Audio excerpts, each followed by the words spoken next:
Hey folks, got some recent reads to talk through. There are 10 books. I'm ranking them. I'm kicking off at the bottom with Drive Your Plow Over the Bones of the Dead by Olga tokarczuk. This is a satirical eco-thriller. It's by a Nobel laureate Polish author. And the punchline here is, I'm just not sophisticated enough for this book. In terms of the story, the book takes place in this small Polish town. There happens to be several murders that take place, and the story's supposedly poking fun at the murder mystery genre. Our main character is this ridiculous, crotchety old lady named Janina, who is meant to be like a caricature of the crazy old lady stereotype that everyone writes off. We are deep inside this character's head. She's got a lot of quirks. She's a very passionate animal activist. She's got a lot of beef with the local hunting scene, as well as the police, who she is constantly writing complaint letters to about illegal poaching. Her big theory about the murders is that the wild animals are taking revenge and they're the ones killing people in town. And over the course of the book, we slowly learn that things are not as they seem on the surface with Janina. Thematically, there is an environmental angle. It's looking at a relationship to animals. It's a critique on human centrism and on institutions of power that just don't care about crazy old people. I think I can appreciate what it's doing thematically. I would say I liked the atmosphere at times, and the last 40 pages of this book had me paying closer attention, but the juice wasn't even close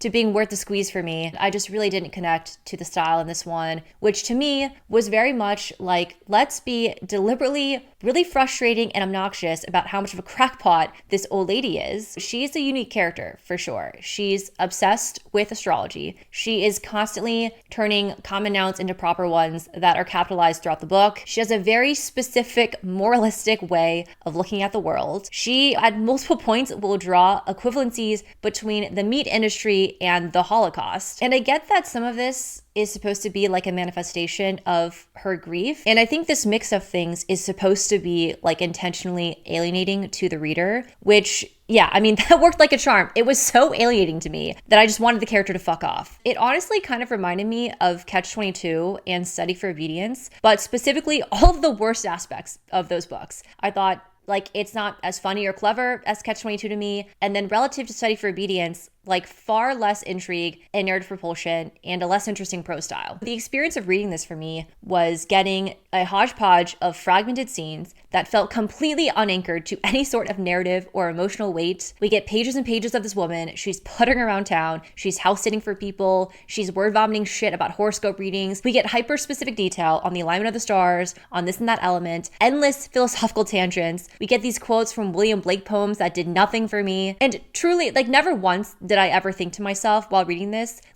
wow, what interesting and complex character interiority. Tell me more. Never was I even close to thinking that. I felt like I was forgetting scenes as I was reading them. I was given zero reason to care about any of the side characters. We're at the 80% mark and we're still getting exposition on a very minor and insignificant character for no discernible reason to me at all. This book was supposedly posing some kind of moral test to the reader, asking can you still sympathize with this woman after slogging through the absolute slop that was her inner monologue?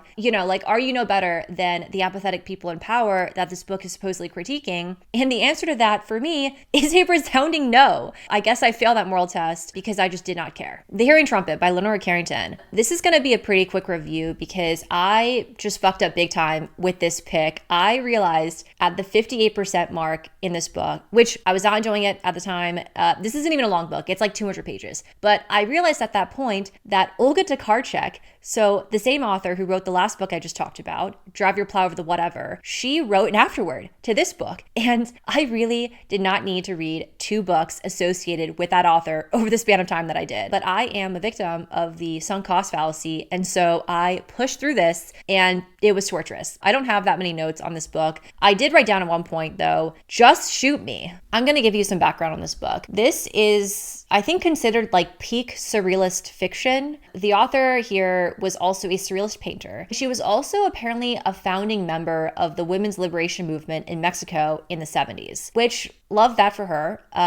Don't love this book. The story here is about a 92-year-old lady named Marianne. She's very kooky. She's thinking her kooky thoughts. She's got another old kooky friend named Carmela. This friend ends up giving her a hearing trumpet, which is just a hearing aid. And Marianne uses this hearing trumpet to eavesdrop on her family. And she finds out that they are planning to foist her off into this retirement home because they're just tired of dealing with her. Even though she's been like shafted at the back of the house. Like she barely even interacts with her family in the first place. So very clearly poking fun at how old people are just treated like the dregs of society. But whatever, they dump her off in this retirement home and it ends up being like a religious cult. We get introduced to a bunch of other old kooky ladies. I couldn't for the life of me tell the difference between any of them. They all just start getting up to the darnest things in this retirement home. I actually enjoyed like the beginning part of this book where we're getting to learn about Marianne and her situation with her family. But then once she gets to the retirement home, this book takes a very sharp nosedive for me because it devolves into a nonsensical fever dream. There are mystical rituals. We get scenes of orgiastic dancing. Mythical creatures show up. We get a very long backstory about this winking nun in a painting that takes up about a third of the book. And that part was giving me flashbacks to My Death by Lisa Tuttle, which I talked about in a prior wrap up. That is not a favorable comparison point for me. I feel like this sounds really fun and joyful on paper, and I'm sure the story is just ripe, just bursting with symbolism and allegory, and it's all female empowerment coded. But the actual experience of reading this was beyond tedious. It's dense in parts. I didn't know why I should care about anything that was happening, so I couldn't retain jack shit. Like, I honestly probably read close to 50% of this book twice because I read this in 4 sittings, and each time I'd pick this up, I'd have to backtrack like at least 15 pages to like orient myself, and it was all for nothing. I am genuinely curious though, like what I missed in this book. So I would honestly love to just sit down with someone who thought this was the bee's knees and have them walk me through a line-by-line close reading of this book. But not Olga Tokarczuk though. Don't want her explaining it to me. I didn't even read her afterward. I am realizing that I just sound really ageist and sexist in these 2 reviews, but I swear I love my grandma.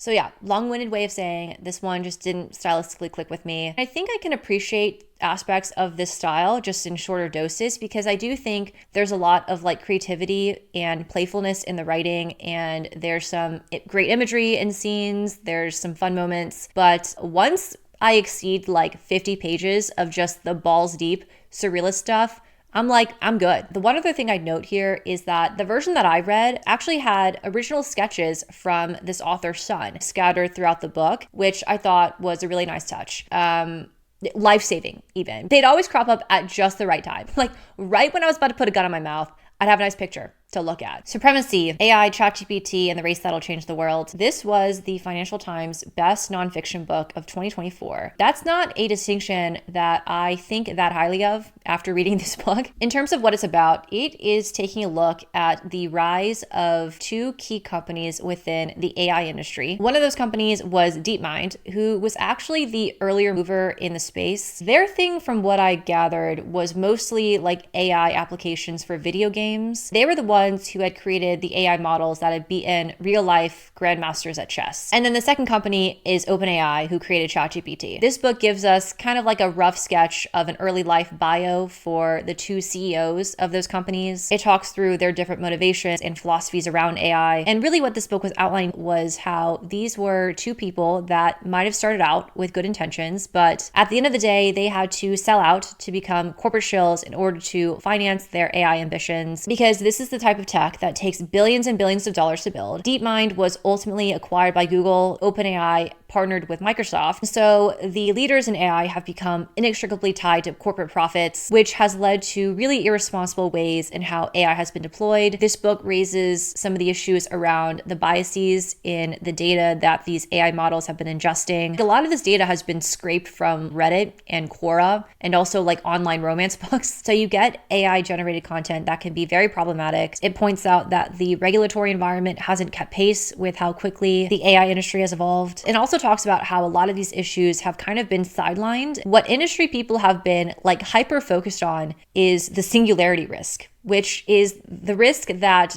AI will become so intelligent that they'll wipe out humanity. That is like a serious risk that industry people have identified, that in 20 to 30 years, everybody could be annihilated because of AI. So there's been a lot of resources poured into trying to address this risk. And yeah, I think those are all relevant and valid points, but I just think this was ultimately a really surface level primer on those issues. I think if you've read even like a handful of articles on AI or tuned into like 2 or 3 YouTube videos on the subject, I think you'll have covered 85 to 90% of the gist of this book. I would also say I just overall was looking for something a little bit more measured and balanced. The book doesn't even try to do that. It comes to sweeping and binary moral conclusions right off the bat. There's no real consideration for any counterpoints. I can tell this author is really trying to instill this sense of urgency, but it just kind of came off as like cheap and sensationalist to me. Like, she'll compare some of the risks around the iterative testing of ChatGPT on the public to that of releasing an untested new drug or food additive. I don't think I'm taking anything out of context. That's what she wrote. She never really expanded on that. And I'm curious what other people think about that, because I personally think those two things exist on two completely different spectrums of risk. And I think that was kind of written in bad faith. And there were a lot of other instances of things like that in this book that I just didn't care for. So yeah, I personally didn't get too much out of this. Fever Dream by George R. R. Martin. This is pulp supernatural horror. It was published, I think, almost a decade before his Game of Thrones series. I picked this up specifically off a list of books that were like hidden gems in vampire fiction. I do think this one was unfortunately hidden for a reason. The story here starts off in like the mid 1800s in the South. We are following a steamboat captain named Abner. He owns a shipping company. And at the start of the book, when we meet this guy, he's kind of down on his luck. He's run into some financial trouble because a bunch of his boats have just gotten wrecked. They hit like a patch of ice or something. But he ends up getting approached by this very mysterious man named Joshua, who offers to finance the construction of a brand new steamboat for Abner to captain. And in exchange for that, he just wants to have the freedom to live on the boat and to just be very mysterious and secretive. And Abner just has to agree to never question him. Abner takes this offer, and so they start sailing together for a period of time. And it turns out that Joshua is a vampire. And he kind of becomes the center of this like power struggle within the vampire society, which Abner unwittingly gets drawn into. I think I just wanted different things from this book. Like, a large chunk of this book, I think, is going for a very slow burn, creepy, and atmospheric kind of read. I just didn't buy into the writing enough to really enjoy that aspect of the book or any of the setting details. And then, like, by the end of the book, it just devolves into a paranormal B action movie. So I just thought this should have been a higher octane read from the get-go. The pacing was just way out of whack. There's so much time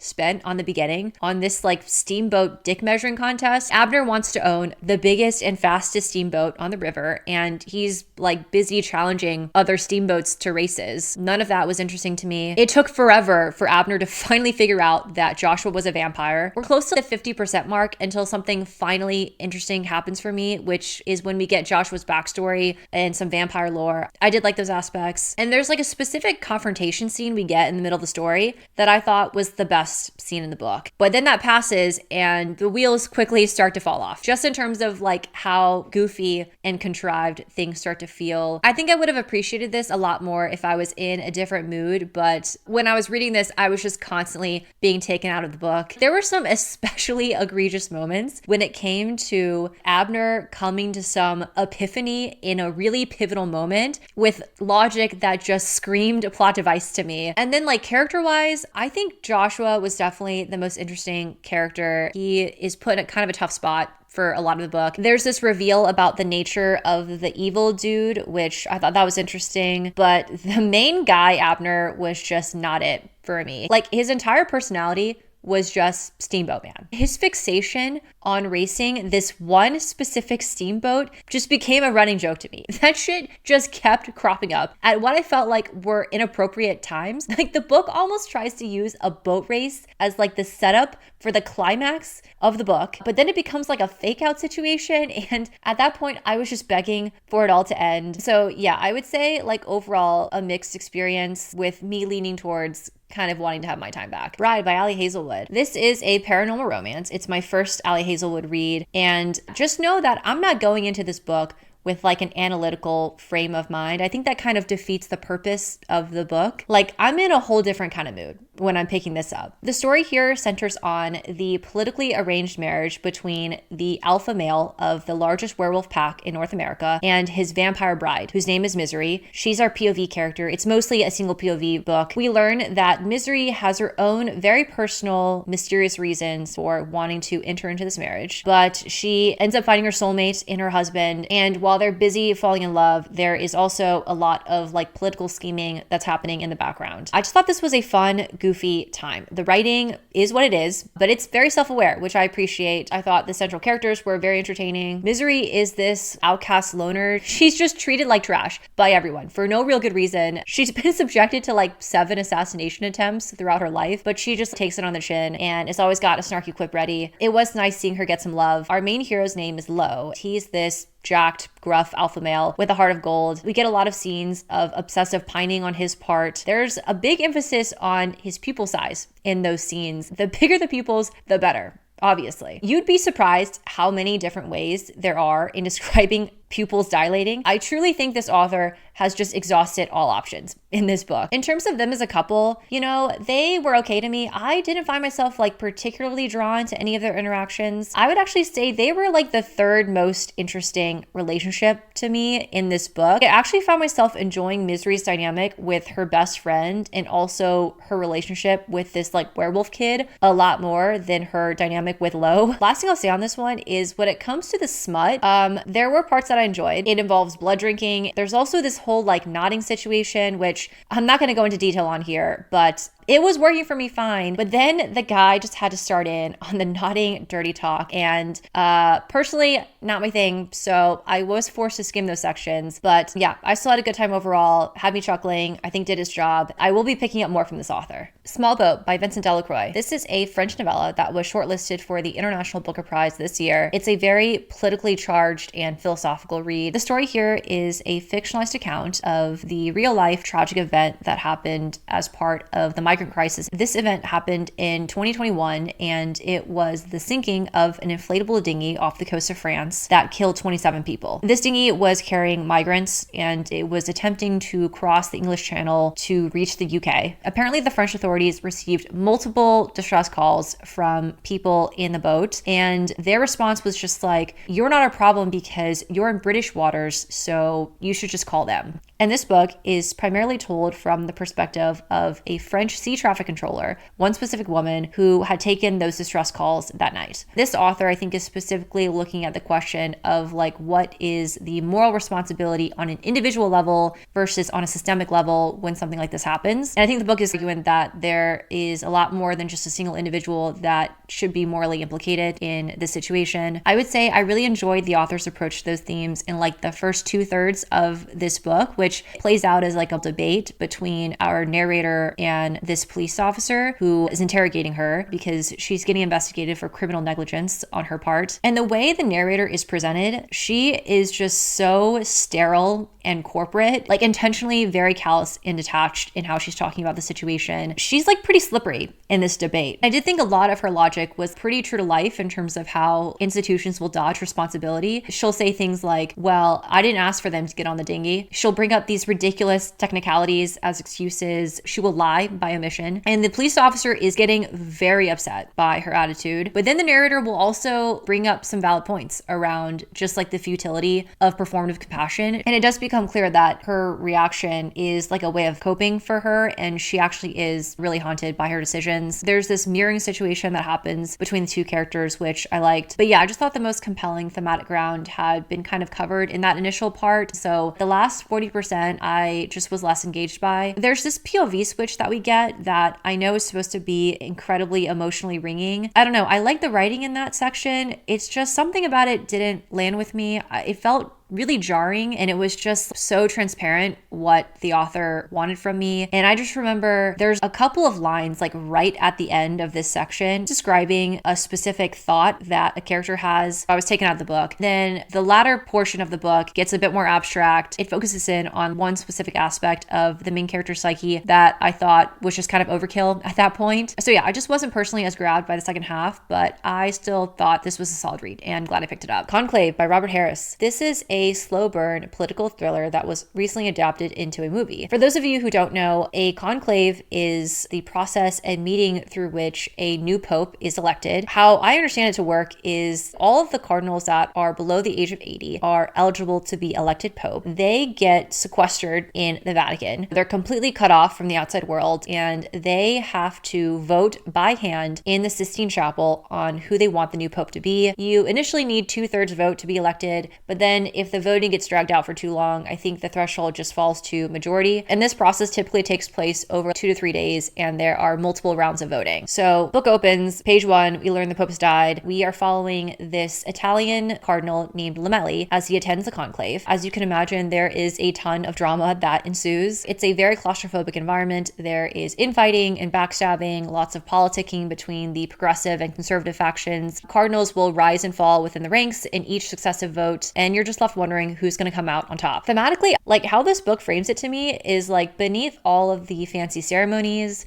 and praying and godliness, this institution is incredibly bureaucratic and insular and corruptible. I was actually surprised by how much I ended up liking this, because I do think the beginning patch of this book is definitely rough. But in terms of what stood out to me, I really love Lamelli as a character. He just felt really grounded. Like, he is one of the few characters with a moral backbone, but it never felt overdone to me. Like, he just felt normal. He has his doubts. He's going through like a crisis of faith throughout the book, and he has his like petty and passive aggressive moments that were kind of funny. But yeah, watching him having to navigate a bunch of these like moral dilemmas and pretty consequential decisions kept me invested. And I did like how there seemed to have been some ambiguity just in terms of what his true ambitions were, because Lamelli himself is technically eligible for election. And I thought the book did a nice job building intrigue, just with some pretty well-timed reveals, and also just like casual moments where it'll be Lamelli talking to a character and he'll just be thinking to himself, this guy is a lying snake. I probably raced through the last 100 pages of this book. I will warn folks though that this plot is very procedural. There's a lot of focus on the minutia in the ceremonies, in the voting process, and there is to me like an absurdity in just how ridiculously archaic things feel. Also, like I said, I think the beginning of this book can kind of be a barrier. Like, you're just thrown in the deep end. You are bombarded with a bunch of titles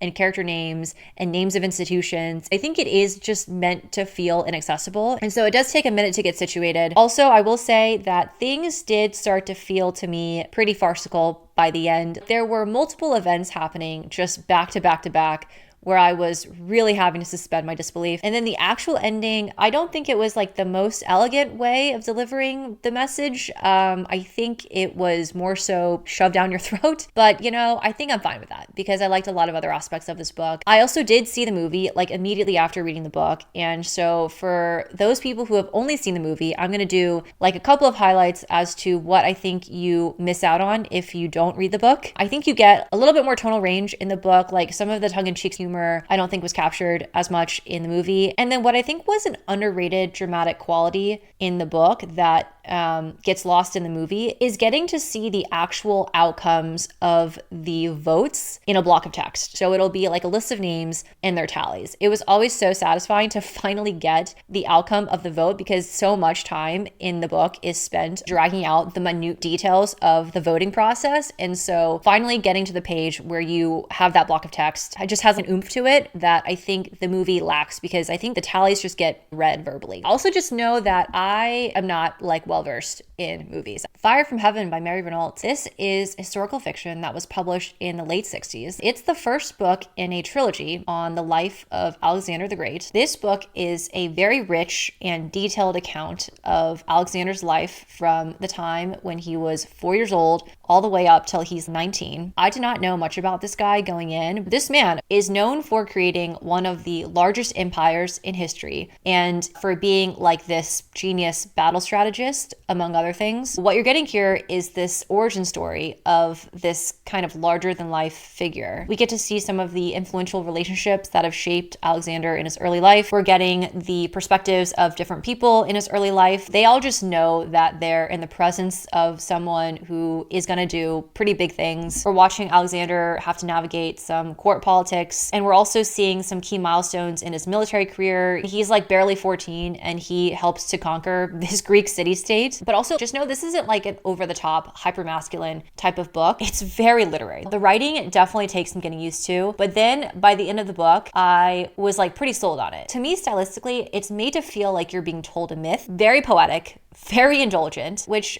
again, I think can be a double-edged sword, but I just think you're truly immersed in Greek culture and customs when you're reading this book. I can't even imagine the amount of research that had to go into writing something like this. So yeah, incredibly vivid setting. But then like almost everything else, the way this is written, it's like the author is playing a game of how can I convey the least amount of information in the most amount of words? Or like, how can I write this line to be more ambiguous? It feels like very little is ever said outright when it came to character emotions, character psychology, their motivations, like key story threads. All of that is buried under like very vague implications or allusions. But then by the time I was reading something for the 5th time to try to understand what was being implied, I had convinced myself that this was actually really genius storytelling, and I kind of loved it because it does still feel, I think, controlled. Like, I think if you were to try to pick apart dialogue and character actions, even though they're written in a way that completely obfuscates meaning, I think they still feel like organic interactions and decisions. And I do think this style does make the really dramatic moments that are written more clearly, they just make them really pop. And so I thought there were some killer scenes and lines in this book. Also, it's not all stuffy and dense. Like there are lighter, funny moments and silly characters that just get totally roasted, which when written in this archaic style was kind of fun to read for me. I was also completely invested in Alexander as a character and his relationships. It is probably like a very romanticized approach. Like the way the story is written, it's about a boy who's on his way to becoming a legend. So he is super charismatic. He is conveniently just a prodigy at everything. He also has a god complex because his mom in the book keeps telling him that he's a god. We get these scenes where the author starts to blend Alexander's life with events from the story of Achilles. I really liked how that was done. I thought his dynamic with his parents was really interesting. It's kind of like a tragic relationship. I mean, his parents hate each other. He's trying to appease both of them, but failing. And there is this reversal of power that ultimately happens by the end of the book. I thought that was all great. I loved Alexander's bond with Hephaestion, who is his childhood friend and lover. Hephaestion is like the only character who calls Alexander out on his bullshit when he's about to make a totally boneheaded decision. Also, this is just another example of how much restraint there is in the writing. Like the first time that Alexander and Hephaestion sleep together, if you even blink, you'll miss it. It's so hidden and couched in like fox metaphors and like forest imagery. But then I reread that passage and I was like, wow, this is actually super sexually charged and kind of beautiful. And yeah, like I said, my complaint is just very taxing as a read. And I do think Mary Renault is like subtle to the point of almost being smug, like very long sentences, sometimes with unclear usage of pronouns. So I would lose track of who the subject of the sentence even was. There are time skips that happen within a paragraph break and you just got to play catch up. We get in the weeds of military strategy conversations, which are very inside baseball. The author just drops you in the middle of a conversation and it's just like, deal with it. Still a rewarding read for me overall, but I'm not like rushing to pick up the sequel. Perfume by Patrick Suskind. I would categorize this as an absurd gothic historical fantasy. It was published in German in the 80s. I think it's considered a modern classic at this point. The story here takes place in 18th century France. We're following the life of a man named Jean-Baptiste Grenouille from the moment that he's born. The thing about this guy is, well, there's a lot of things, but one of the main things about him is he is a smelling savant. It's this innate talent that he was born with. It's like legit a superpower. You know Toph from Avatar: The Last Airbender, how she's blind, but she can actually see? This character isn't blind, but he has such a heightened sense of smell and can parse through scents so precisely that he could basically close his eyes and do the Toph thing. Smelling things is literally all this guy lives for. He is the Mr. Krabs, do you smell that meme just all the time. He ends up becoming a perfumer and has this ultimate dream of creating the perfect scent. He becomes obsessed with this idea. He spends a lot of time just honing the perfume craft and just leveling up his skill. Then he ends up killing a bunch of people and using them as ingredients for this perfume. This story was an absolute blast. I love the writing in this. It kind of reads like a fable. It's got a ton of these decadent and visceral lines. This setting just feels so grimy and scummy. And I do think there's a lot that you can unpack thematically here. A lot of this is about what it's like to be just completely rejected by society and then to just make the decision to reject it right back because you can take solace in this singular obsession until you can't anymore. So yeah, this is a very nihilistic book. I'm not gonna lie, I didn't come away from this like deeply reflecting on the themes or anything like that. I mostly just loved how absolutely absurd and memeable everything in this book was. Jean has to be up there as one of the grossest characters I've read in literature. I loved how he was depicted. He's kind of like a tragic character in a way because he grows up completely reviled by people because he has no scent and people are freaked out by that. He's a day-old infant and the wet nurse is just like, this baby is the devil. He's constantly being compared to some kind of insect or toad, and he truly does not give a shit about anything in the world other than scents. He has this mind palace of memories of all the scents that he's collected, and he can just meditate for years in isolation. His character arc is so wild. He just becomes so unapologetically evil. Also, the way this book treats its side characters, I thought was hysterical. Like, it's just so disrespectful towards them. Most of them are like other people that are in the perfume industry. My favorite had to be this boomer character that we meet who is in the twilight of his perfume career and he's just so mad about it. His inner monologue was great. And yeah, plot-wise, I was pretty much engaged throughout the entire book. I think the first and last thirds of the book were especially strong. I am going to talk about some of my favorite plot points in this book, so I'm going to put a spoiler tag here. There's a point in this book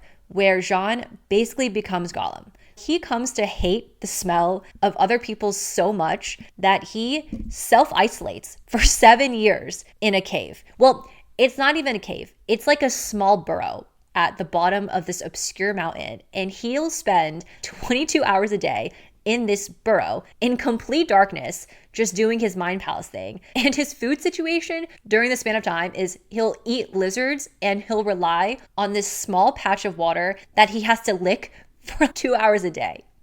He would rather live like this than be around other people. And then the end is totally bonkers in the best way. So Jean actually succeeds in creating this perfume and he becomes a god. People will worship him if they smell this perfume, and he ends up triggering this city-wide orgy to happen with it. But then instead of actually doing anything else with this power, he's just like, nah, fuck it. I hate humanity so much. And then he just self-immolates. He allows himself to be cannibalized by homeless people. And that's the end of the book. I mean, just iconic. Highly recommend it. I would just say though, be prepared to get hit with some of the technical details on the perfuming process, but yeah, what a great read. My favorite read from this list is Foster by Claire Keegan. This is a short little Irish novella. It's only 90 pages. It's my first time reading from this author who I know is like very critically acclaimed. And yeah, I'm fully on board the hype train. The story here takes place in the Irish countryside. We're following an unnamed narrator who is this very young girl. She, at the beginning of the book, is getting dropped off by her father at her aunt and uncle's farmhouse. These are like kind of distant relatives to this girl. She's there to stay with them for a temporary period of time, just for the summer season, I think. It's an intimate look from this girl's perspective in how she like navigates this new environment. She's kind of like a fish out of water in the beginning. She's a bit confused and anxious. So the reading experience is like kind of disorienting and a little bit eerie in a way. Then you slowly see this girl get more acquainted with her aunt and uncle. She ends up forming this bond with the surrogate parents of hers because it becomes so clear that they give her this level of warmth and affection